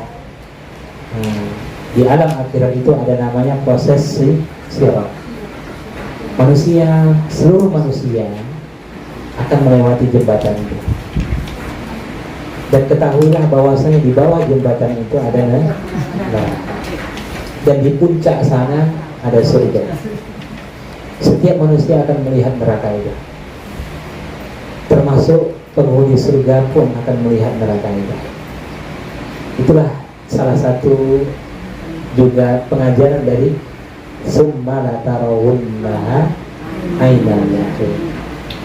Ada yang jatuh dan ada yang lolos hingga dia masuk ke dalam surga. Dan sebelum sampai pada puncak itu ada namanya kontoroh, penyucian. Kalau kita belajar tentang setelah hari kebangkitan itu ada proses kontoroh, penyucian. Dicuci dulu agar dia pantas untuk masuk ke dalam surga. Di upgrade bahasanya betul, di update. Jelas ya? Nyucinya di mana, Ustaz? Hah? Pencucian di mana? Kontoroh. Apa ayatnya Allahu a'lam. Yang pasti ayat dari surga. Kalau yang A'raf itu di mana punya Ustaz? Yang A'raf. Al-A'raf. Antara neraka dan surga itu ada di A'raf. Ada Melewati sirat dulu. Al-A'raf. Menurut jumhur ulama, semua manusia akan melihat neraka. Semua manusia akan melewati jembatan sirat. Semua manusia akan melewati jembatan sirat. Cuman apakah setelah jembatan sirat itu yang terjadi ikhtilaf juga? Ada yang mengatakan kontoroh dulu, ada yang mengatakan zulumat, macam-macam kan? Di mana hari kegelapan gitu kan? Berbeda-beda.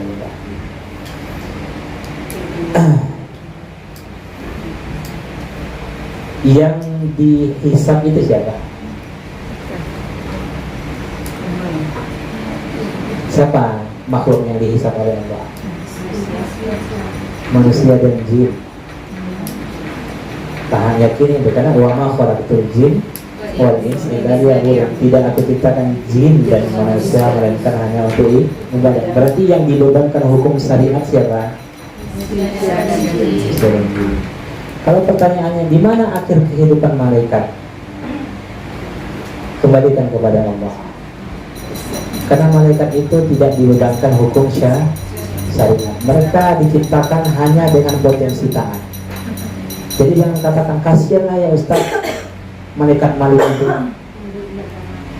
hidupnya cuma tahunya menjaga neraka saja. Kapan masuk surganya itu?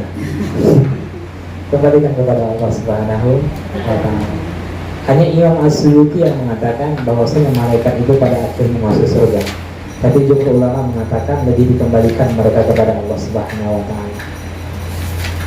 Jadi kita ini diciptakan oleh Allah Subhanahu wa ta'ala sebagai penutup ya.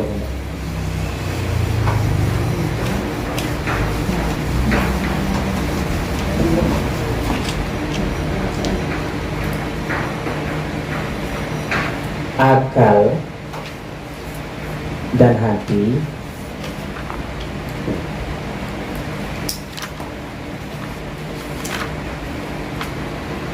ini Allah ciptakan supaya ada kehendak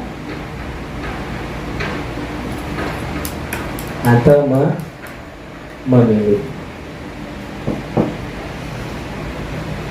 Sudah? Kemudian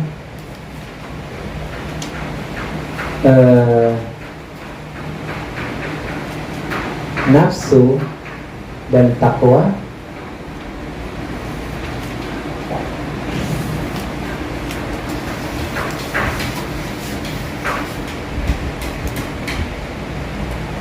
Allah ciptakan sebagai ujian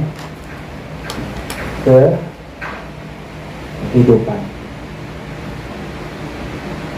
Ini konsep dasar. Setelah itu Allah turunkan Al-Quran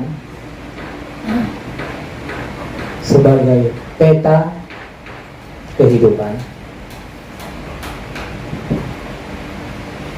Allah turunkan Nabi sebagai contoh suri tauladan, atau contoh bagaimana mengamalkan Al-Quran. Contoh bagaimana mengamalkan Al-Quran. Akal dan hati itu Allah ciptakan supaya ada kehendak dan memilih. Paham ya Bunda? Nafsu dan takwa itu sebagai ujian kehidupan. Begini, saya lebih jelaskan ya. Di dalam nafsu ini semuanya mengarahkan kepada keburukan. Di dalam diri manusia itu ada amarah, ada emosi, gak sabaran, apalagi keburukan-keburukan yang lain. Itu Allah hadirkan di dalam diri manusia sebagai apa? Ujian kehidupan, ya kan? Kita tidak akan tahu arti sabar itu kalau kita tidak tahu bagaimana cara menahan amarah, ya kan? Nah, lantas Allah turunkan Al-Quran sebagai peta kehidupan. Allah hadirkan Nabi sebagai suri tauladan. Maka ini menjadi dasar. Apapun yang kita amalkan dalam hidup ini mesti mengikuti cara Nabi mengamalkan Al-Quran. Saya ulang kembali. Apapun yang kita amalkan, ibadah apapun yang kita lakukan mesti mengikuti cara Nabi mengamalkan Al-Quran. Jika yang kita amalkan bertentangan dengan cara Nabi mengamalkan Al-Quran, lantas untuk apa Nabi diturunkan? Paham ya? Jangan sampai ibadah yang kita lakukan itu bertentangan dengan Al-Quran dan Sunnah. Nah, di sini kehendak dan memilih. Allah Subhanahu wa taala mengatakan, "Faman syaa'a falyu'min wa man syaa'a falyakfur." Siapa yang ingin beriman, hendaklah dia beriman. Siapa yang ingin kafir, silakan dia kafir. Allah tidak pernah memaksa kita untuk beriman. Ingat Bunda, Allah tidak pernah memaksa kita untuk beriman kepada dirinya. Tidak. Yang ingin kafir silahkan kafir. Yang ingin durhaka silahkan durhaka. Yang ingin lalai silahkan lalai. Yang ingin memilih taat silahkan. Itu dikembalikan kepada kita. Untung dan ruginya itu kembali kepada kita. Tidak sedikit pun ada untungnya atau ruginya kepada Allah. Andai dari seluruh manusia, mulai dari Nabi Adam sampai akhir zaman Bunda, seluruh manusia ini durhaka kepada Allah, tak sedikit pun mengurangi keagungan Allah. Andai seluruh manusia mulai dari Nabi Adam sampai manusia akhir zaman semuanya taat kepada Allah, itu tak sedikit pun menambah keagungan Allah. Allah tidak butuh dengan amal kita. Jelas ya? Jadi kita hanya disuruh Allah memilih. Jadi Allah turunkan Al-Quran hanya sebagai peta kehidupan. Setelahnya kita lagi memilih.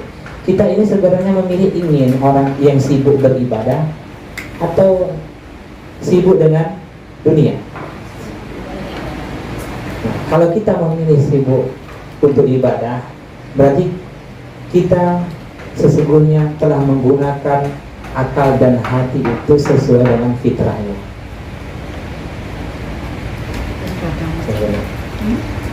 Baik, ada yang tanyakan?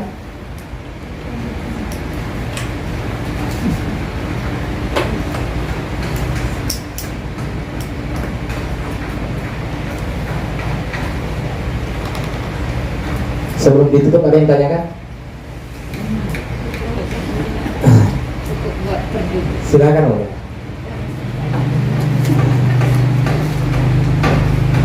Ada? Terlalu banyak yang bertanyakan sampai bingung yang mana ya. Boleh, terkait materi juga boleh. Ada yang kurang paham boleh. Yang lain boleh. Boleh. Di luar materi juga boleh. Yang tentang hadis yang Nabi itu Ustaz, Nabi meninggal dia berhubungannya cuma 2 helai kan, Ustaz. Ada hubungannya dengan salat Hud itu nggak, Ustaz? Nabi kan meninggal ubannya cuma 2 helai. Oke. Terus kan ada juga hadis yang mengatakan kalau Nabi beruban karena membaca surat Hud. Ada hubungannya uban Nabi dengan membaca membuat itu 2 helai. Wallahu a'lam, belum sampai ke situ. Ada tafsir. Iya. Saya belum membaca tafsir secara konkretnya. Jadi saya tidak tahu apakah ada hikmahnya atau tidak. Tidak tahu lah.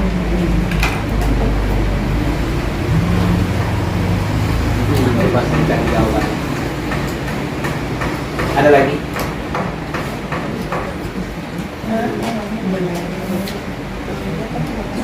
Sekarang terkait masalah uban ini, kalau sudah ada uban itu sudah tanda.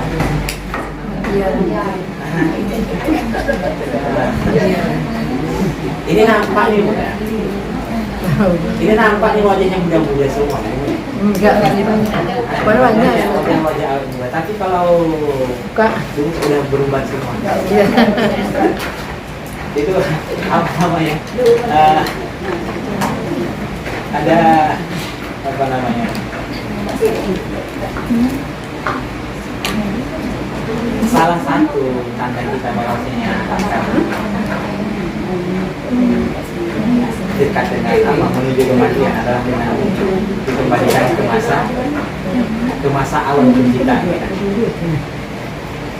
Jadi jangan lagi mengeluh dengan yang namanya sakit. Yang sudah berumur kalau sakit, bertemanlah dengan sakit. Bersahabat ya. Karena dia sudah lama dipakai. Jadi yang dikeluh-keluhkan lagi. Wajar, namanya tubuh ini sudah lama dipakai. Wajar dia mengeluhkan. Jadi bersahabatlah dengan penyakit ini. Kalau udah sampai Mengeluh. atau sekedar curhat gitu. Itu kan halu aja. Curhat untuk apa sebenarnya? Curhat dia untuk dapat solusi atau hanya sekedar Dapat solusi, Ustaz. meluapkan gitu kan? Dapat solusi, Ustaz. Nah, alhamdulillah, ya kan? Itu kebaikan. Tapi kalau hanya sekedar diluapkan, itu kan mengeluh gak? Halu ayat. Yang penting diluapkan saja gitu kan? Baik. Ustaz, kan tadi kata Ustaz kalau di Sakaratul Maut itu kita nampakkan masuk surga atau neraka. Iya. Misalnya kita nanti bukannya katanya masuk neraka, tapi nanti di pas hari pembalasan itu ada syafaat dari anak, gimana tuh Ustaz? Masuk surga. Syafaat Dari anaknya. Yang penghafal Quran. itu hak prerogatif Allah. Kita tidak tahu. Kalau memang ada syafaat anak, ya sebenarnya Allah sudah tahu bagaimana akhir kehidupan kita. Itu harus kita imani kan? Allah tahu bagaimana akhir kehidupan kita. Apakah kita pada akhirnya masuk surga atau masuk neraka? Dan juga ulama mengatakan saat sakaratul maut itu sudah ditampakkan apakah dia masuk surga atau masuk neraka. Dan itu bagian dari azab juga. Di saat sakaratul maut sudah ditampakkan di alam kubur dia disiksa, di alam mahsyar dia harus melalui proses hisab yang begitu panjang. Pada akhirnya masuk neraka. Nah, itu kan. Sekarang di mana letak syafaat itu? Kalau memang dia mendapatkan syafaat, nah itu kembali lagi kepada Allah Subhanahu wa Ta'ala. Maksudnya itu kembalikan hak prerogatif Allah. Cuma ketahui bunda, syafaat itu tidak bisa, seperti yang saya sampaikan ya. Syafaat itu hanya menghiasi amal kita. Paham ya? Syafaat hanya menghiasi amal, hanya memperindah amal, memperbanyak amal. tapi tidak bisa menolong kita, tidak bisa maksudnya menutupi kesalahan-kesalahan itu riba kita. Nah, kemarin saya berikan contoh, jika ada seorang ibu yang menyekolahkan anaknya ke pondok pesantren, 55 hafiz Quran, 55 orang yang soleh, kemudian dia mengatakan aku tidak perlu sholat lagi lah, karena aku sudah punya tabungan, punya aset, nanti kalau aku mati ada yang menolong aku, itu aset-aset itu semuanya. Kira-kira ayahnya masuk surga nggak? Kita bergantung dengan amal kita, Bu. Adapun sahabat itu hanya menyempurnakan. Kalau dikira sholat kita bermasalah, sholat sunnah kita juga kurang lengkap, ya kan? Apalagi amalan-amalan lain juga seperti sedekah sedikit bisa disempurnakan, diperbanyak dengan sahabat. Apa buktinya? Kalau begitu, harusnya Nabi Nuh itu bisa menolong anak. Harusnya Nabi Muhammad bisa menolong pamannya. Ya. Harusnya siapa lagi?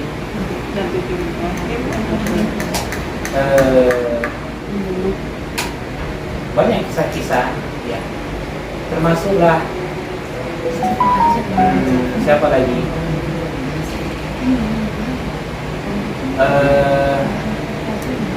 Nabi Nuh, Nabi Ibrahim, termasuklah Nabi Adam. Harusnya dia bisa menolong anaknya Qadir. Ingat, kita jangan sampai mengkultuskan seseorang. Kita hanya akan selamat karena berkat iman dan takwa. Gak ada kita nih selamat kalau dekat dengan habaib. Bahaya udah dekat dengan chef. Bisa lihat di video-video ada yang menyebar ya. Di video-video udah. Sepanjang seseorang ada saya lihat, sepanjang seseorang mau berkhidmat kepada Habib, apabila dia nanti masuk neraka, maka dia akan pada akhirnya dia akan masuk surga. Sepanjang dia berkhidmat kepada Habib kedua Rasulullah. Berarti sama Rasulullah tidak hak prerogatifnya Allah ya? Iya. Karena kan semuanya kembali kepada Allah. Baik. Subhanakallahumma wa bihamdik asyhadu an la ilaha illa anta astaghfiruka wa atubu ilaik. Akhirul kalam. Assalamualaikum warahmatullahi wabarakatuh.